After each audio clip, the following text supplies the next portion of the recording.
تو ایک معمولی سی انسان کو کوفہ کا حاکم بنا دیتی ہے. اب اللہ کی مشیت کام کری اس کے پیچھے اور اس نے چند ہی دن میں لوگوں کی تائید کے ذریعے سے پورے کوفہ کا ایک حکمران بن گیا.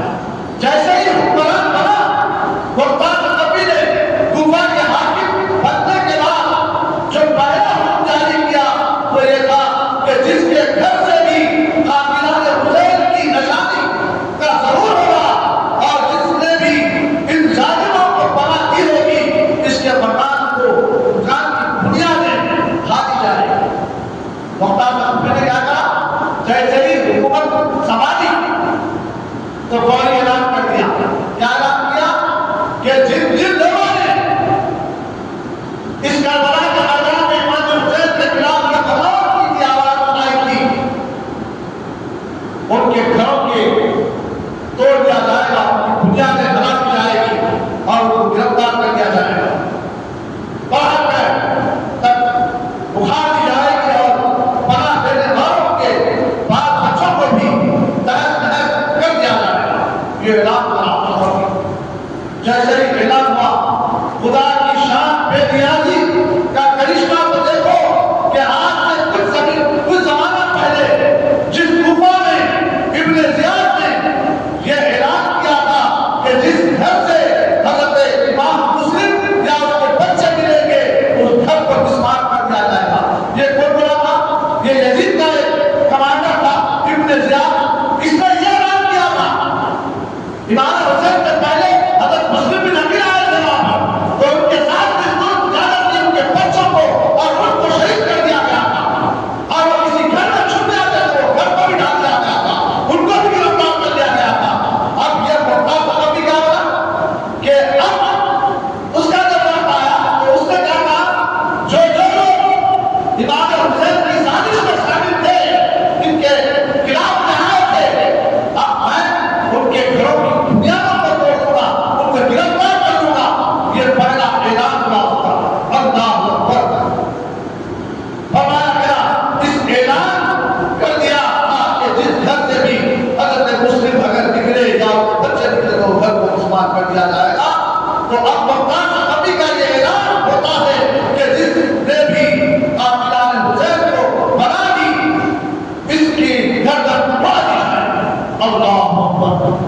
آپ اندازہ لگائیے کہ اب وہ کوفہ والے جنہوں نے امام پاک سے دھوکہ کیا تھا حقیقت کرتا ہے کہ امام حسین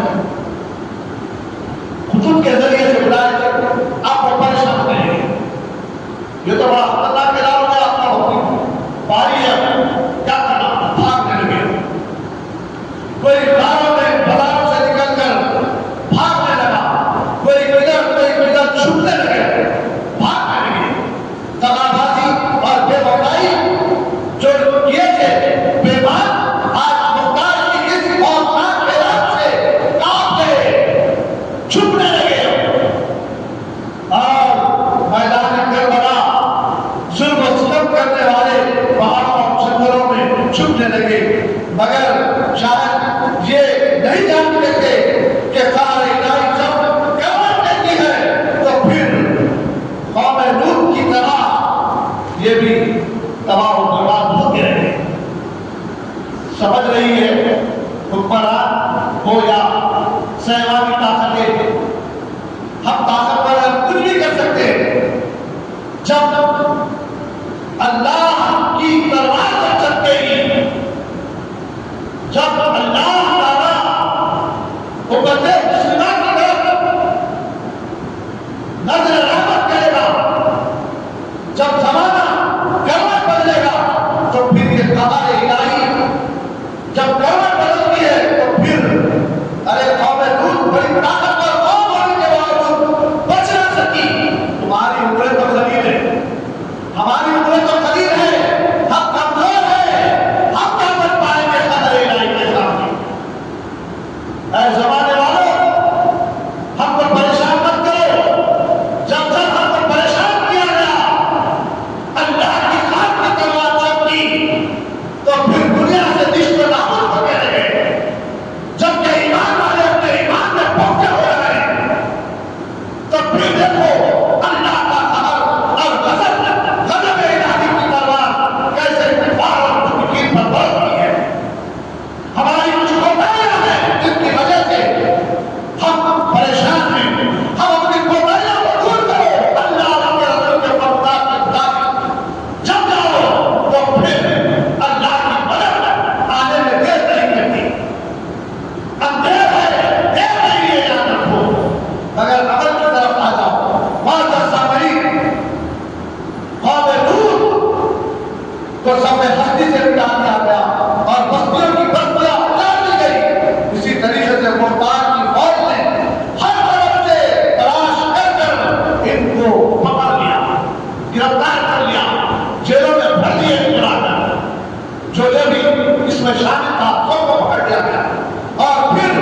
سعید جو کمانڈر تھا یزید کا، اس کو لایا عمر سعید کو دیکھ کر مختار اشرفی کی آنکھوں میں خون اتر آیا اور کہہ کر بولے کہ اے دنیا کے ٹکڑے، بتا تجھ کو کون سی سزا دوں جس سے میری اور مسلمانوں کے دل کو ٹھنڈا ہو اور ان کی آنکھ ٹھنڈی ہو جائے، جو تیرے ناپاک ہاتھوں نے کربلا کے میدان میں آگ لگائی تھی، وہ کیسے ٹھنڈی کروں؟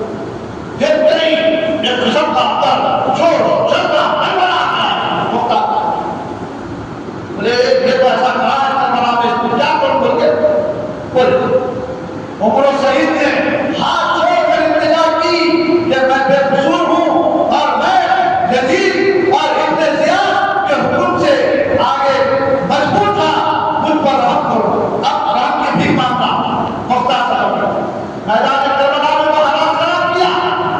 اب یہاں پر مختار کے سامنے یہ عمر سعید بھیک مانگ رہا ہے، اس کی گفتگو سے اور بھی بھڑک اٹھے اور کہا کہ تیرا آقا حسین کتنا بڑا بہادر تھا کہ جس نے اپنی آنکھوں کے سامنے تیرے ظلم کو دیکھا، مگر پھر بھی اس نے تیرے آگے رحم کی درخواست نہیں کی اور پھر حکم دیا کہ اس کا بیٹا حبس کو لایا جائے اور عمر سعید کے سامنے اس کے بیٹے کی گردن اڑا، اس کے بیٹے کی گردن پتھر سے جدا کر دیا گیا تاکہ ظالم عمر سعید کو معلوم ہو جائے کہ علی اکبر کے لاشن کو تڑپتا ہوا دیکھ کر امام حسین کے دل میں کیا ہوا ہوگا، اس کا بھی پتہ چل جائے۔ اس کے بیٹے کو لا کر اس کو کھڑا کیا گیا، اس کے بیٹے کے سامنے اس کا گردن مار دی گئی، لاش تڑپتی پھڑکتی زمین پہ گری، تڑپ رہا ہے عمر سعید، میرے کو بچا دو، میرے کو بچا دو۔ ایک باپ کے سامنے نوجوان جب بچے کی اوپر ظلم ہوتا ہے تو کیا حالت ہوتی ہے؟ تو وہاں پر مختار اشرفی نے کہا جب تم لوگ پورے مل کر علی اکبر پر حملہ تھے اور ان کے لاشوں پر روڈ سے ٹانگوں سے گزر رہے تھے تو امام حسین کا دل کیا بڑا ہوا، اپنے بیٹے کے بعد کیسا ہوا، آج ان کا دل کیا بڑا ہوا، کس دل لگا دل پر کیا گزری ہوگی۔ حکم کی تعمیر کی گئی اور عمر سعید کے بیٹے کو حبس کے لاشے کو اس کے آنکھوں کے سامنے لوٹتا چھوڑ دیا گیا اور عمر سعید رات بھر کی بھیک مانگ رہا تھا اور اس کو بھی جلادوں نے تلوار سے اس کی بھی گردن اڑا۔ یہ تھا عمر سعید کا حال۔ یہ کربلا کا سب سے بڑا کمانڈر تھا۔ پہلی مرتبہ مختار اشرفی نے اس کا اعلان کیا۔ اب آئیے شمر کا کیا حال ہوا؟ شمر نے جو عمر سعید کے اس ظلم کی ستم کی سزا دیکھنے کے بعد مختار نے شمر سے کہا کہ تو ہی وہ بدبخت ہے، انسان ہے جس نے نواز رسول کے مبارک چھاتی پر گلے چڑھ کر گلے پر خنجر چلایا تھا۔ یہ کون تھا؟ شمر۔ شمر نے اپنے آج تو خام حضرت امام حسین رضی اللہ عنہ جب گھوڑے سے نیچے گرے تو فوری اس نے چھاتی پر چڑھ کر حضرت کے گلے پر خنجر چلائی تھی۔ اللہ اکبر۔ شمر بولنے لگا اور کہنے لگا مجھے عمر سعید نے جس کو مار جہنم کر دیا گیا، اس نے کہا مجھے عمر سعید نے مجبور کیا تھا۔ مختار نے ڈانٹ کر کہا تجھے شرم نہیں آتی؟ فاطمہ کے لال نے تو مسکرا کر جان دے دی اور چلا چلا کر آؤ اکڑ کر رہا ہے۔ شمر نے پھر درخواست کی کہ مجھے فلاں نے حکم دیا تھا، بہت پیاس ہو رہی ہے، تھوڑا پانی پلا دو۔ شمر تھوڑا پانی پلا دو، 2 گھونٹ پانی پلا دو۔ مختار نے کہا پانی پیا زلیل کتے کیا تُنے جگر کو شرم خون کو خنجر چلانے سے پہلے پانی پلایا تھا جو آج مجھ سے پانی مانگتا ہے۔ شمر نے ہاتھ آگے کیے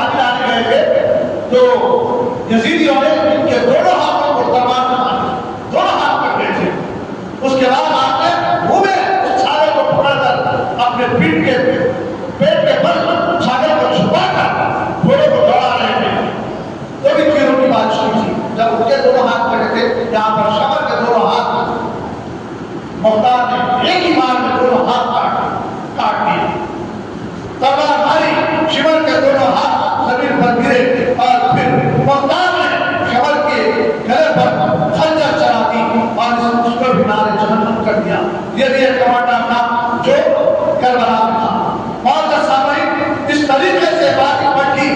اب ایک ایک کی باری یہاں پر ہوتی جا رہی ہے. وہ تو چلے گئے. اب گربل ہرمل کا انجام.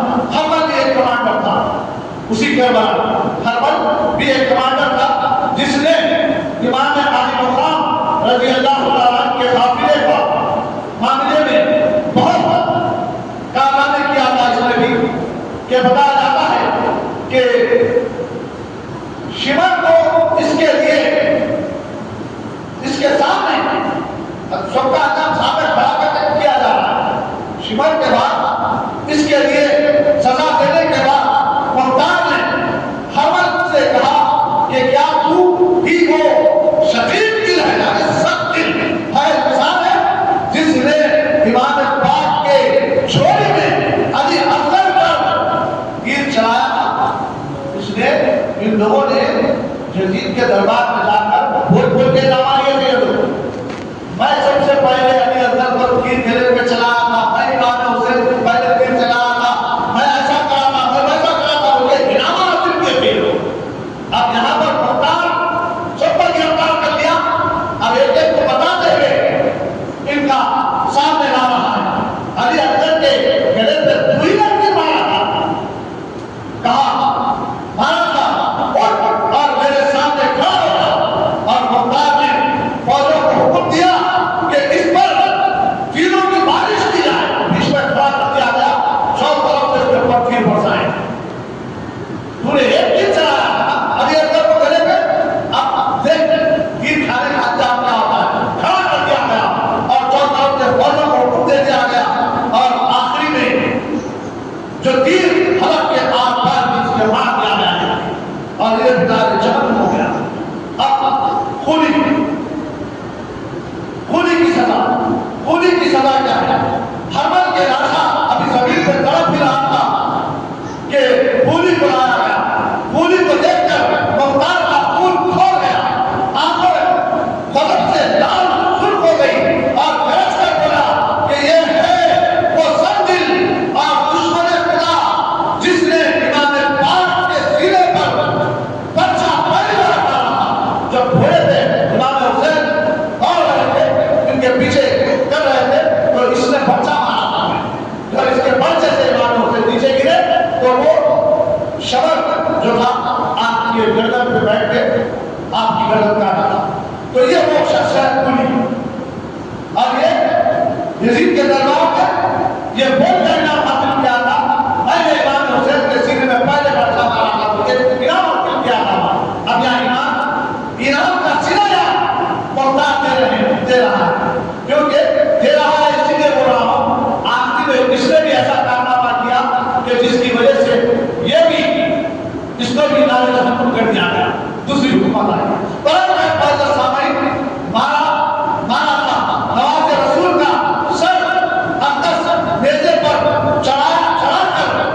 قریبی کمانڈر تھا، یہ بھی وہیں پکڑا گیا تھا، سقفی کے بعد پکڑا گیا تھا۔ اور اس کا بھی انجام آپ کے سامنے ہوگا کہ ابن زیاد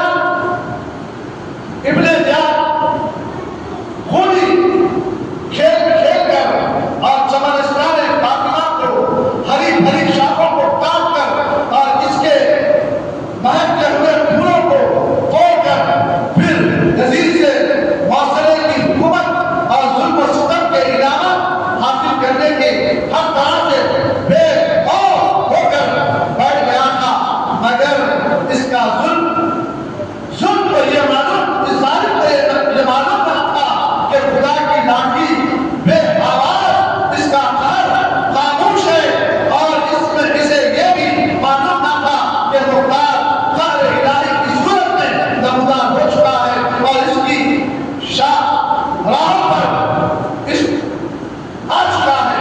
عمر و سعید شہر پوری ظلم کی سزا پا چکے ہیں۔ مختار ثقفی نے ابراہیم مالک اشتیاق کو حکم دیا کہ اس کا کمانڈر تھا مختار ثقفی کا، حکم دیا کہ ایک بھاری فوج کے ساتھ ابن زیاد پر حملہ کیا جائے اور اس کو بھی زندہ یا مردہ سامنے پیش کیا جائے۔ اب یہ حکمران تھا جو رائی کی حکومت پہ حاصل کر چکا تھا، تو اپنی ایک فوج کے دستے کو بھیجا، ثقفی نے جاؤ اس کو پکڑ کے لاؤ، بھیجا گیا۔ چنانچہ ابراہیم بن مالک اشتری نے ابن زیاد پر حملہ کیا، اگرچہ کہ اس کے بعد ساز و سامان کم تھا، حق کے لیے جو آواز اٹھاتا تھا، اس کے بعد کچھ بھی نہیں لگا، مگر کامیاب ہو جاتا۔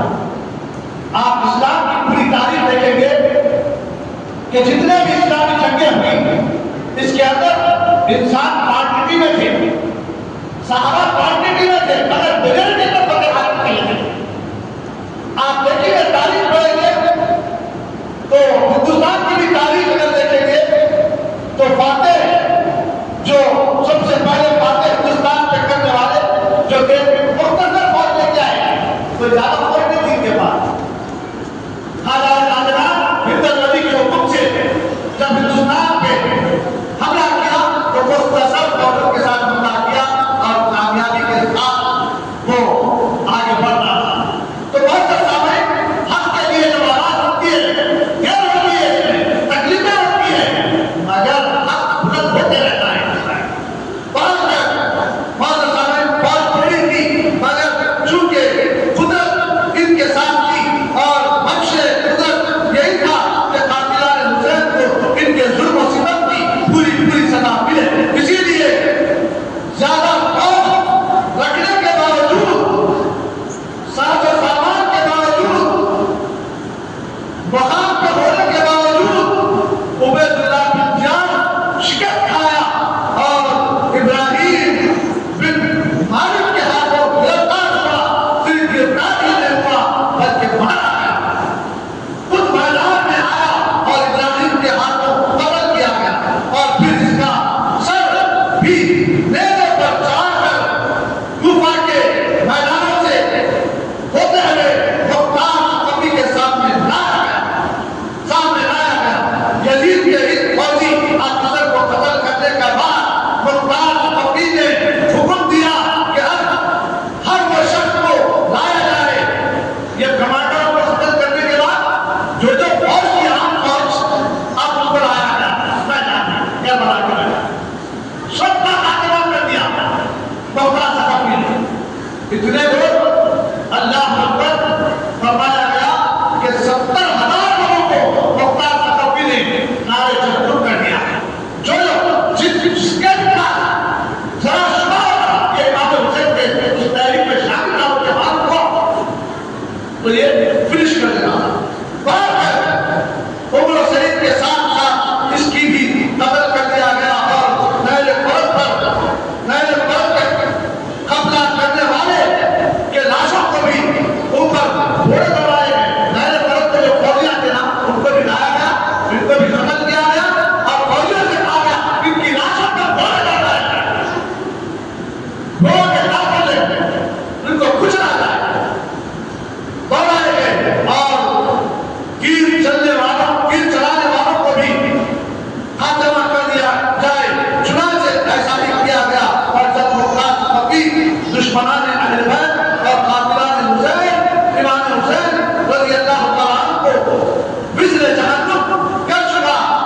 فرمایا کہ ان کی سزا سے میری آنکھ ابھی ٹھنڈی نہیں ہوئی، یہ تو میں نے صرف اپنا فریضہ ادا کیا ہے، اصل سزا تو حشر کے دن ملنے والی ہے۔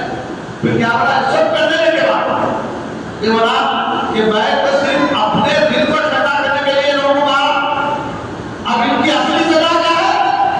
یہ تو اللہ کے پاس کو سزا ملے گی ملے گی۔ یزید کا کہا تھا آخری کی جانب آوا یزید اللہ اکبر، یزید کی موت اہل بیت کے اطہار پر ظلم زیادتی کرنے کے بعد اعتراض پیغمبر علیہ السلام پر باہر بچانے کے بعد قہر غضب کے تیروں کا نشانہ بنانے کے بعد میدان کربلا میں آل مصطفیٰ علیہ السلام کو بھوکا پیاسا شہید کرنے کے بعد آخر یزید پر بھی وہ وقت آ ہی گیا۔ سمجھتا تھا میرے کو دیا ہے نا، میں تو بادشاہ بنا ہوا ہوں، شہنشاہ بنا ہوا ہوں، میں بڑا طاقتور ہوں، طاقتور وہی سمجھ لیتا ہوں۔ امریکہ چل دیا، اسرائیل چل دیا، یا مسلمانوں پہ ظلم کرنے والی طاقتیں سمجھیے آپ، کیا سمجھنا ہے؟ ہم طاقتور ہیں، کچھ بھی کریں گے، مگر اللہ کی لاٹھی چلنے والی ہے، ایک دن آئے دن رکھتا ہوئے والا ہے، چھوٹی لے کے بھاگ جانا پڑے گا۔ کیوں؟ ظلم و ستم آئے دن بڑھتا ہی جا رہا ہے۔ ہمیں پاس تاریخ ہے مسلمانوں کے پاس، جو ظالم ہوتا ہے صبر کرنے والا جب تک صبر کرتا ہے، صبر کا پیمانہ عاجز ہو جاتا ہے تو پھر یہ عمل کی طرف آتا ہے، جب عمل کی طرف آتا ہے تو رب کا قہر ظالموں کے اوپر برسنا شروع کرتا ہے۔ اور سامعین آپ اندازہ لگائیے، یزید سمجھتا تھا کہ میں بڑا طاقتور ہوں، میں سپر پاور ہوں، میرے کو کوئی کچھ نہیں کر سکتے۔ حقیقت بھی ایسی ہی ہے کہ یزید سے جنگ چنار نہیں ہوا، مگر اللہ کا غضب یزید پر ایسا برسا کہ وہ مولج کی بیماری میں مبتلا ہو گیا۔ ایسی خطرناک بیماری ہے یہ کہ اللہ اکبر کہ اگر پانی کا قطرہ بھی منہ میں ڈالے تو یہ قطرہ بھی پھنس پھنس کر جو نالی سے گزرتا ہے، اس نالی میں بے شمار تکلیف دیتا ہوا پیٹ میں اترتا ہے۔ روٹی کا اگر ٹکڑا ڈالتے اس کو نرم کر کے بھی ڈالتے یزید کے منہ میں تو پورے بدن کو کاٹتا ہوا چھینکتا ہوا اترتا تھا، چیز مارتا تھا، کھوپڑیاں مارتا تھا یزید۔ اور سامعین وقت اتنا نہیں کہ میں اس کے پورے حالات بیان کروں، بلکہ یزید کبھی اپنے سر پر دیواروں سے ٹکراتا، ایڑیاں لگاتا، شیشے کھوپڑیاں مارتا، ایک ایک پانی کا خطرہ اس کے حلق سے اترتا۔ اس کا یہ حال توق پر ایڑیاں کھس کھس کر مرا۔ جب مرا، مرنے سے پہلے ایک روایت میں ہے کہ یزید نے اپنے بیٹے معاویہ جو اپنے باپ کے نام پہ اپنے بچے کا نام رکھا تھا بلایا، بلا کے کہا بیٹا پتا نہیں میری بیماری میں مر جاؤں گا، یہ تخت ہے، یہ خلافت نامہ ہے، یہ فلاں ہے فلاں ہے، یہ لے اور تخت نشین ہو جا۔ تو بیٹے نے کہا ہرگز میں اس تخت پہ نہیں بیٹھ سکتا، اس تخت سے مجھے یسیر کربلا کی وہ آ رہی ہے، اس تخت سے مجھے آل رسول کی وہ آ رہی ہے، میں اس تخت پہ نہیں بیٹھ سکتا، ہرگز نہیں بیٹھ سکتا۔ اس نے نوبل کر دیا، کر دے کے چلے گیا۔ تو یزید کیڑیاں گھس گھس کر جب مر گیا تو اس کے حوالے میں امیر معاویہ کہ پوتے کو معاویہ کو یزید کے بیٹے کو زبردستی خلافت پہ فائز کر دیا، حالانکہ یہ خلافت نہیں تھی، یہ حکمرانی تھی۔ خلافت تو امام حسن کے پاس ہی ختم ہو گئی تھی۔ اور سامعین، جب اس کو بٹھایا گیا حکومت پہ، جیسے ہی سیٹ پہ بیٹھا شیخ مار کے اٹھا اور ایک کمرے میں جا کے بند ہو گیا، تو ایک روایت کے مطابق 4-5 دن کے بعد، ایک روایت کے مطابق 6-7 دن کے بعد اس کی لاش کے روپ سے باہر آئی۔ آپ اندازہ لگائیے کہ یہ ظالموں کا انجام ہے، اور ایک دن چاہے وہ بڑے پیمانے کا ظالم ہوگا، ظلم کرنا ہوگا قوموں پہ، تو اس کے ساتھ بڑا بھی ظلم ہوگا۔ اگر چھوٹے پیمانے پہ، اگر بستی کے لیول میں یا گھر کے لیول میں یا معاشرے کے لیول میں یا دوستی کے لیول میں اگر کسی کے اوپر ظلم کرتے ہو تو ظلم کا بدلہ پلٹ کے آنے والا ضرور ہے۔ ہمیں تاریخ بتا رہی ہے، چاہے آپ ظلم اپنا تھوڑا، میری بات کڑوی لگے گی مگر حقائق پہ بلی ہوگی، آپ تسلیم کرنے پہ مجبور ہو جائیں گے، کیونکہ ہم اپنی اگر بہن بیٹیوں پہ کوئی ظلم کر رہا ہے تو صبر کے ساتھ، محبت کے ساتھ کوشش کرو کہ چھوڑنے کی، توڑنے کی کوشش مت کرو۔ اگر واقعی ظلم کے ساتھ اگر کوئی لیتا ہے، فنش کر دیتا ہے، تو ظلم کا انجام وہ باقی رہے گا۔ آپ کے آنکھوں کے سامنے دیکھیں گے، اور کئی ایسے میری عمر کے حساب سے میں نے کئی لوگوں کو دیکھا ہے، ظالموں کو، ان کا انجام بھی دیکھا ہے۔ شاید ہو سکتا ہے اس میں بیٹھے ہوئے کچھ لوگوں نے بھی دیکھا ہوگا کہ ظالم کا انجام بہت برا ہونے والا ہے، پھر وہ کیا رہے گا؟ رب کا وعدہ ہے، دنیا میں بھی ظالم کا انجام برا ہے، اور آخرت میں بھی ظالم کو سزا پہنچتی ہوگی۔ ظالم بچنے والا نہیں، یہاں پہ بھی سزا ہوگی، وہاں پہ بھی سزا ہوگی۔ اگر ہم اور آپ اگر کسی بہت بیٹیوں کے ساتھ اگر یہ کارنامہ کرتے ہیں تو یاد رکھو ہمارے ساتھ بھی پیش آنے والا ہے، کیونکہ آئے دن ہم میڈیا کے ذریعے سے یا کورٹ عدالت میں جب جاتے ہیں نا تو دیکھتے ہیں کہ کئی ایسی پردہ نشین خواتین رو رو کر بیان کرتی ہیں، ہم اس قابل نہیں کہ کورٹ تک آنے کے بعد ہم کو لایا آیا ہے، ہم کو پسینہ لے آیا ہے۔ اور سامعین، جب قوم کی حالت ہوگی تو پھر ایری غیری خوف نیا نیا قانون ہم پہ لاگو کرے گی۔ اگر ظلم سے ہم کسی آقاب عادتوں کو ہڑ پڑے ہیں، ہم یہ نہیں سمجھ رہے کہ آقاب کا دل بنایا جا رہا ہے، ہم نے کہیں اپنی طاقت کی بنیاد پر مساجدوں کے زمینوں کو بیچ کے کھا گئے، قبرستانوں کے زمینوں کو بیچ کے کھا گئے، بے شمار ایسی جگہ پر ہوئے کارنامے، کہاں کا بتائیں ہم۔ ہندوستان کی سرزمین پر جس کی طاقت تھی وہ نے ایسے حرکتاں کیا جس کی وجہ سے ایری غیری قوم وقت پھر دے کر آگے ہمارے سامنے۔ طلاق کا جو معاملہ ہو وہ کیوں نہیں کیا ہے؟ یہ ہماری ظلم و ڈالتیاں ہماری دو بیٹیوں پہ ہو رہے تھے، دیکھ کر یہ خاتمہ آگے۔ بے شمار ایسے قانون جو شریعت کے خلاف آ رہے ہیں، جو ہم شریعت کے ماننے والے شریعت کے خلاف اپنی ذاتی زندگی میں حرکت کر گئے، جس کی وجہ سے حکومت کے ساتھ ملے ہوئے چیلوں نے موقع غنیمت ہاتھ آیا ہے ان کے، تو ان لوگوں نے مسلمانوں کے خلاف قانون ڈالنے لگے۔ اب چیخا بول رہے ہم آپ کرنے لگے، بولے یہ قانون وہ قانون۔ اور سامعین، یہ سب یزیدی سازشیں ہیں جو آئے ہیں ہمارے اندر گھس کے آ رہی ہے۔ ہم اور آپ کو چاہیے کہ جو بھی غیر صحیح چیز جب ہمارے اندر راسخ کر جاتی ہے یا آنے لگتی ہے تو ہم اس کے اوپر غور و فکر کرنا شروع کرنا چاہیے۔ یہ چیز یہی ہمارے اندر جو آ رہی ہے کہیں غیر انسانی تو نہیں ہے، غیر مذہبی تو نہیں ہے، غیروں کا کارنامہ تو نہیں ہے۔ ہم غور و فکر کرنا یہ صرف ایک ایمان والوں